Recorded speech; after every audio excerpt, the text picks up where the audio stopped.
The city of Minneapolis is to pay out a whopping $8.9 million settlement for Mr. Derek Chauvin's pre-Floyd conduct. But don't believe me, just watch. Press play. Force on people in Minneapolis years before he murdered George Floyd. The city of Minneapolis has settled with the victims in 2 separate cases. CBS News' Dick Brennan here now with the latest. Dick. Maurice and Christine, both lawsuits in 2017 say Chauvin used excessive force using his knee on their necks just like he did to George Floyd. I'm going to show you some very disturbing video from the cases provided by the victims. Get up now. He touched me in my own house. This video provided by the victims in the case show Officer Derek Chauvin using excessive force on 14-year-old John Pope. It happened in 2017, some 3 years before Chauvin murdered George Floyd. But even more disturbing, Chauvin is later seen with his knee on Pope's neck, the same thing he did to Floyd. Minneapolis settled with Pope for $7.5 million, saying Chauvin actively sought to prey on compliant black arrestees.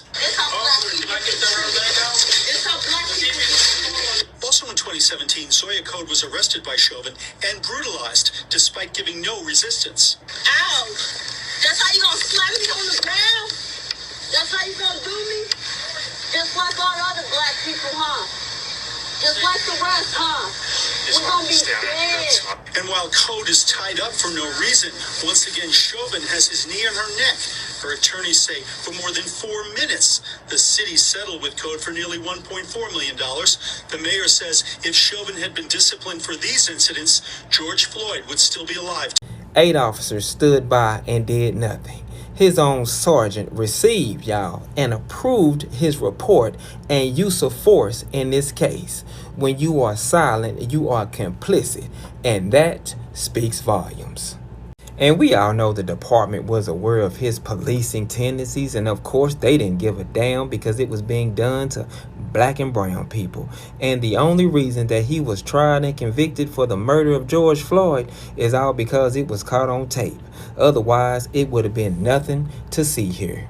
Now, Derek Chauvin was the cause, and George Floyd and other victims were the effect. And this is what happened when there are no checks and balances in policing in this country. They decided to turn a blind eye and coddle this individual. And this is why it's important that we have the George Floyd Policing Act and why it's critical. And y'all keep talking about defunding the police when you doing it for us. And his ass is exactly where he deserves. And those will be facts on top of facts.